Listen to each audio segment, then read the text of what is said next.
4 nouveaux prêtres pour la Terre Sainte. Ordination de 4 nouveaux prêtres par l'imposition des mains du cardinal Pier Battista Pizzaballa à Domus, Galilée. J'avais faim et vous m'avez donné à manger. À Gaza, où les rues sont recouvertes de décombres et les maisons détruites, la mission pontificale de Jérusalem accomplit un travail précieux et essentiel. Des jumeaux franciscains ordonnés prêtres à Alep. Les frères Johnny et Georges Jalouf, frères franciscains mais aussi frères jumeaux, ont été ordonnés prêtres le même jour dans la paroisse où ils ont grandi, à Alep. Béthanie, préserver l'histoire avec les jeunes. À Béthanie, l'association Pro Terra Santa a promu un cours d'archéologie expérimentale auquel ont participé une quinzaine d'adolescents locaux âgés de 12 à 17 ans.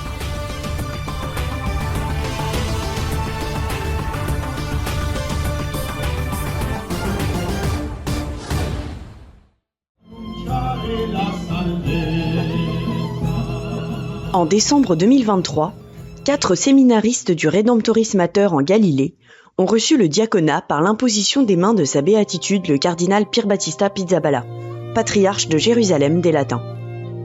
Le 28 juin 2024, après un temps de service et de mission au sein du peuple de Dieu, Ruben Cabrera Rosic, espagnol, Kasper Jurczyk, polonais, Roman Slavuk, ukrainien, et Giovanni Bovi, italien, ont été ordonnés prêtres de l'Église catholique.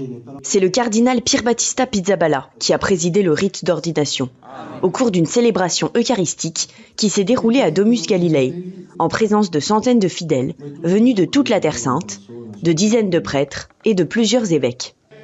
Parmi ces derniers, Monseigneur Moussa Alhaj, de l'Église maronite, au sein de laquelle le nouveau père Giovanni Bovi exercera son ministère. Une caractéristique importante du séminaire Redemptoris Mater de Galilée, étant donné que les séminaristes sont issus de différents rites.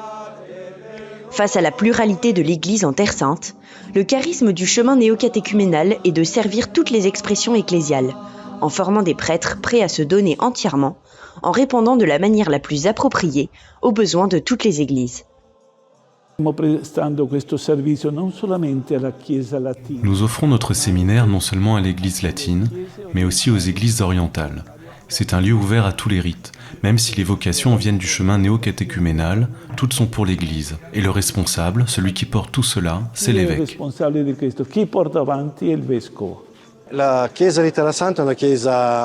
L'église de Terre Sainte est une église très diverse. Il y a tant de charismes, tant de formes de présence, tant de religieux, de consacrés, de laïcs, de mouvements.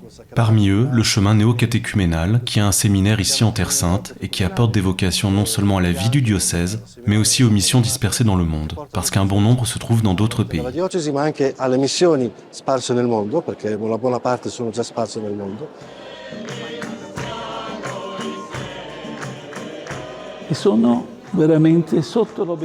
Nos séminaristes et futurs prêtres sont vraiment sous l'obéissance du patriarche. Il en a d'ailleurs envoyé certains en mission, par exemple dans le Golfe, en Afrique, en Europe. Ici, l'Église a aussi en elle la sollicitude de toutes les églises, à l'image de Marie. Sous Jean-Paul II, le chemin néocatéchuménal a eu l'intuition de former des prêtres itinérants, prêts à être envoyés et à servir dans les lieux les plus déchristianisés de la planète, afin qu'il y ait partout une présence discrète et éloquente de l'Église, qui parle au cœur des hommes et des femmes à travers l'exemple de familles humbles et généreuses, qui témoignent avec simplicité de l'action de Dieu dans leur vie. Aujourd'hui est un jour de fête, un jour de grande fête. Pourquoi ? Parce que nous assistons à l'ordination de 4 nouveaux prêtres. C'est une grâce immense, parce que les prêtres sont nécessaires à la nouvelle évangélisation, sont nécessaires à la formation de communautés chrétiennes qui, comme nous l'avons reçu, vivent dans l'humilité, la simplicité et la louange, et où l'on peut découvrir que l'autre, le frère, c'est le Christ. En Palestine, en Terre Sainte et dans le monde, il est nécessaire de témoigner de l'existence de Dieu, que Dieu est présent dans la vie des gens, qu'il est capable de les sauver de l'oubli ou de la solitude, de la mort, et qu'il est capable de reconstruire la vie dans n'importe quelle situation. Nous sommes entrés dans la communauté ensemble avec la catéchèse. Je le connais depuis que nous sommes enfants. C'est très important de le voir ici, parce que je vois ainsi Dieu œuvrer dans sa vie. Nous sommes 11 enfants. Mes parents ont quitté leur pays, la Pologne, pour partir en mission au Kazakhstan. Pendant de nombreuses années, j'ai vu Kasper hésiter sur sa vocation, hésiter entre devenir prêtre ou non, En fin de compte, aujourd'hui, je le vois complètement transformé. C'est son choix, il paraît très heureux. Pour moi, c'est ça le plus important. Pour moi, cet événement est un beau signe.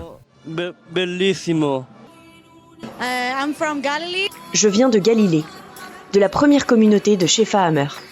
L'un des frères de ma communauté devient aujourd'hui prêtre et je suis vraiment heureuse.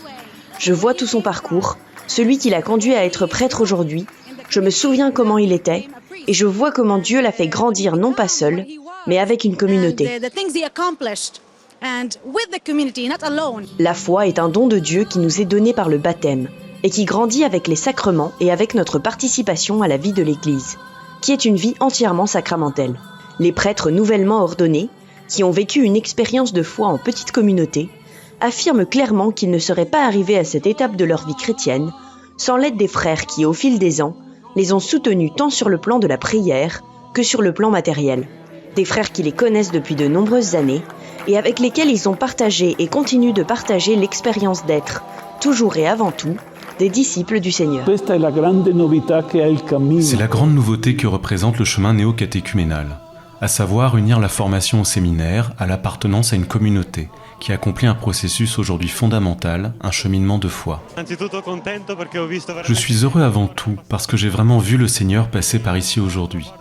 Je ne suis pas digne d'être ici, c'est vraiment une œuvre du Seigneur qu'il a accomplie avec ma famille, avec mon histoire, à travers le séminaire pendant des années. Oui, je suis très heureux et j'encourage tout le monde à accomplir la volonté de Dieu. C'est la chose la plus belle et la plus importante que l'on puisse faire.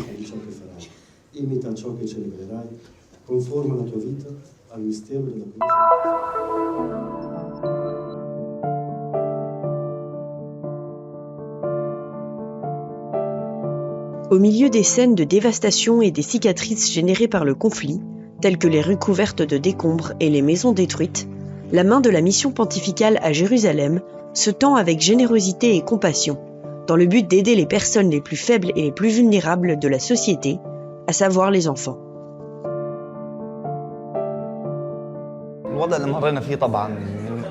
Aujourd'hui, nous sommes confrontés à une véritable famine. Depuis le début de la guerre, nous vivons des circonstances difficiles qui affectent gravement les enfants. Nous avons perdu tant d'entre eux. Moi-même, j'ai perdu des proches à cause de la faim.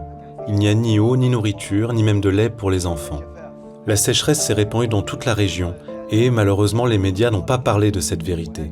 De nombreux enfants sont morts de faim chez eux et leurs familles n'ont rien pu faire pour les aider.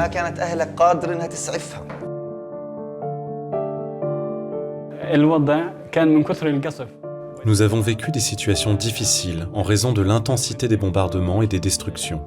Nous ne savions plus où aller ni quoi donner à manger à nos enfants. J'ai nourri mes enfants avec des herbes sauvages comme la mauve et nous avons dû les sevrer tôt. Ils ont été confrontés à des problèmes très difficiles, à des maladies.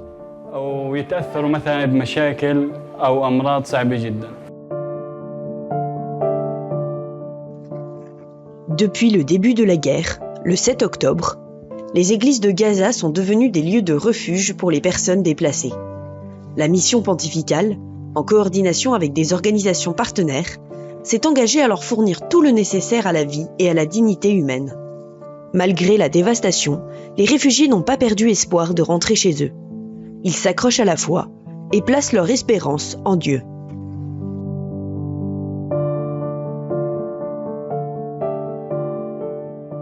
موجودين بكنيسة القديس بورفيريوس احنا بشمال قطاع غزة لابد انه الواحد يقدر يذكر كل شيء صار من اول الحرب خصوصا بانه انقصفت كنيستنا. Nous sommes ici dans l'église Saint-Porphyrios, au nord de la bande de Gaza. Depuis le début de la guerre, de nombreux événements se sont produits ici. Notre église a été bombardée. Nous y avons vécu avec des musulmans et des chrétiens. Il est important de rappeler que les organisations n'ont pas cessé de nous fournir de l'aide. La mission pontificale, en collaboration avec de nombreuses autres organisations, a ainsi pu nous soutenir depuis le début de la guerre, et nous lui en sommes très reconnaissants. Elle nous envoie notamment des colis alimentaires, des médicaments et de l'eau potable. احنا بنساعد اهل الحي بانه ياخذوا مي. لأنه احنا عارفين إنه الوضع في شمال غزة تحديداً مأساوي، نقص في الأكل والشرب. La situation, en particulier dans le nord de Gaza, est tragique. Il y a des pénuries de nourriture et d'eau. Alors quand nous avons enfin pu agir, nous avons immédiatement envoyé des repas là-bas. Grâce à Dieu, cette fois-ci, nous avons pu fournir de la nourriture à environ 1 millier de personnes dans le nord de Gaza. Le nombre reste insuffisant, mais c'est déjà un début.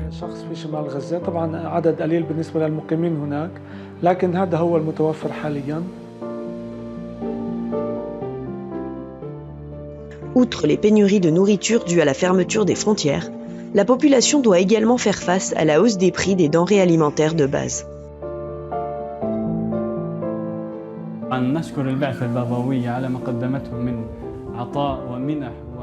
Nous remercions la mission pontificale pour ses contributions et dons, et nous remercions Dieu qui, en réponse à nos prières, nous a envoyé tout ce qui était possible.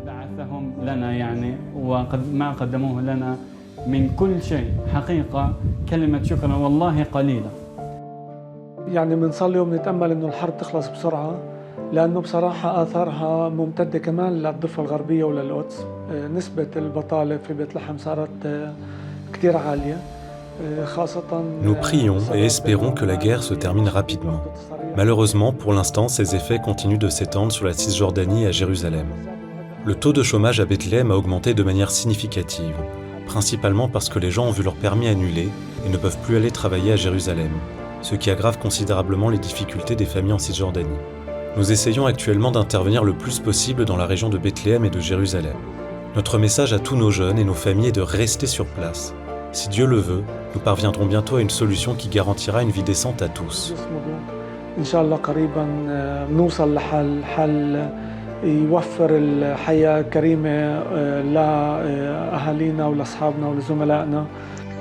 Jésus-Christ a dit « J'ai eu faim et vous m'avez donné à manger. J'ai eu soif et vous m'avez donné à boire. J'étais un étranger et vous m'avez accueilli dans votre maison. » La mission pontificale répond à cet appel.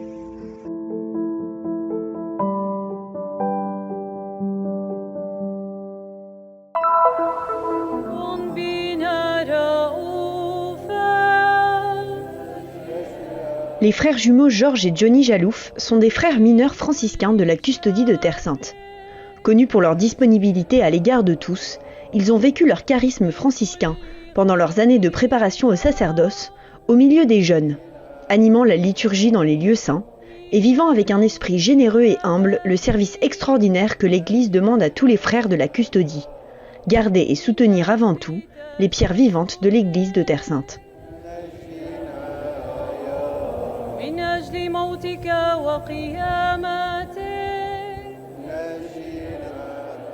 Le 6 juillet dernier, à Alep, en Syrie, leur pays d'origine, ces deux jeunes frères ont été ordonnés prêtres par l'imposition des mains de Monseigneur Anna Jalouf, vicaire apostolique d'Alep des Latins et oncle des deux nouveaux ordonnés.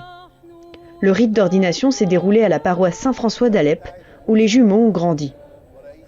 Le vicaire de la custodie, le frère Ibrahim Faltas, qui a présenté les candidats, était présent avec quelques discrétaires de la custodie de Terre Sainte, représentant l'ensemble de la communauté des frères. D'autres frères des communautés syriennes et des représentants des autres églises chrétiennes de Syrie ont également assisté à la célébration.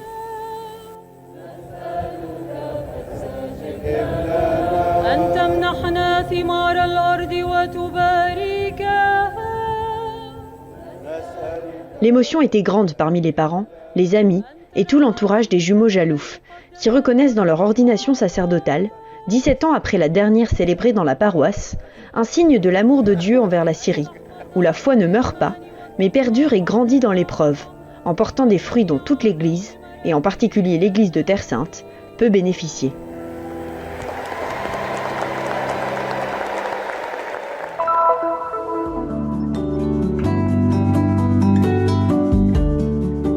Protéger la Palestine. Tel est le nom de cette formation à la préservation du patrimoine culturel qui se veut au service de l'institution académique palestinienne et de la communauté locale. Il s'agit d'un des projets soutenus par l'association Pro Terra Santa qui travaille au Moyen-Orient depuis 1999. Les responsables, explique Carla Benelli, historienne de l'art et coordinatrice du projet Pro Terra Santa à Béthanie, ont pris conscience en cours de route de l'importance d'impliquer la communauté locale, surtout en présence d'un conflit presque centenaire qui fait souffrir tout le monde. Au fil des ans, ils ont réussi à impliquer de jeunes étudiants universitaires, des écoliers locaux et des femmes, essayant toujours d'être un pont par le biais de l'éducation et de faire un pas en avant dans la connaissance et le respect d'autrui.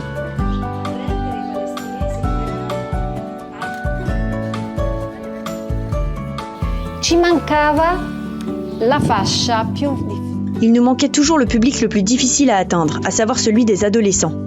Pour y parvenir, des collègues de l'université de Turin sont venus à notre aide. C'est avec eux que nous avons lancé cette activité d'archéologie expérimentale. Nous travaillons avec des jeunes et des adolescents pour les rapprocher de leurs histoires dès leur plus jeune âge. Avvicinandoli già da giovanissimi alla loro storia. Pour célébrer la fin des cours, le 3 juillet, une quinzaine d'adolescents âgés de 12 à 17 ans ont reçu un certificat de participation.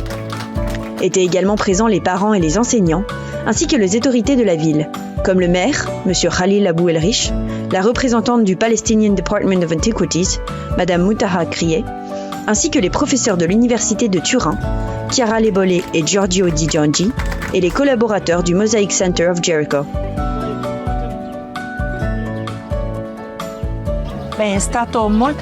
C'était une expérience très forte. Nous sommes habitués à des étudiants qui ont la chance de vivre dans un pays sans problème, mais qui se créent eux-mêmes des problèmes. Ici, ces étudiants ont la malchance de vivre dans un pays qui ne leur laisse pas la liberté de sortir, de faire ce qu'ils veulent. Pourtant, ils affrontent le travail et la nouveauté avec beaucoup d'enthousiasme. Je me souviens toujours de lui avec une grande affection. Il était positif par excellence. Il était un professeur pour tous les jeunes. Comme il le disait, nous sommes nés pour vivre et pour avoir les mêmes chances. Au-delà de la technologie, il est bon d'être ensemble et de travailler ensemble. C'est une belle chose qui aide à supporter les dures journées de travail et qui contribue également à créer de solides liens d'amitié. Quoi que nous fassions chaque jour, ils avaient toujours le sourire. C'est magnifique parce que malgré tous les malheurs qu'ils peuvent vivre, malgré toutes les limitations qu'ils doivent supporter, ils sourient toujours. Je porterai toujours ces sourires en moi. Je leur ai apporté quelque chose en venant, mais eux m'ont également beaucoup apporté en retour. Un moment aussi pour se souvenir d'Osama Hamdan, porteur du cœur de ce projet. Ensemble, nous pouvons construire de belles choses utiles aux autres. Je me souviens toujours de lui avec une grande affection. Il était positif par excellence, il était un professeur pour tous les jeunes. Nous sommes nés pour vivre et pour avoir les mêmes chances.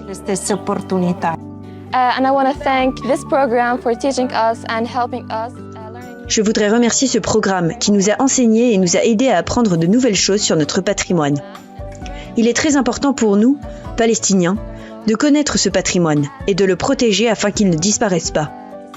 Pendant 8 jours, j'ai appris beaucoup de choses, comme le travail de la poterie, la création d'objets et même l'allumage de feu à l'aide de ressources naturelles, comme cela se faisait dans les temps anciens.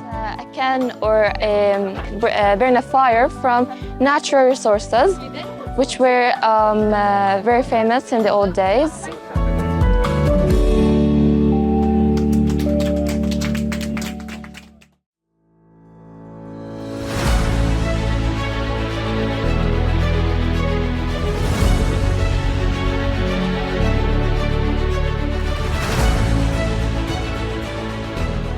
Faites un geste de solidarité et soutenez la mission de la custodie de Terre Sainte. Le Christian Media Center diffuse la bonne nouvelle du Christ en faisant connaître au monde la spiritualité des lieux saints et la vie des chrétiens locaux. Votre contribution nous aidera à porter toujours plus loin l'annonce du Seigneur ressuscité aux hommes et aux femmes de toutes les langues et de toutes les nations. Pour nous aider, il vous suffit de scanner ce QR code. Votre choix fait la différence.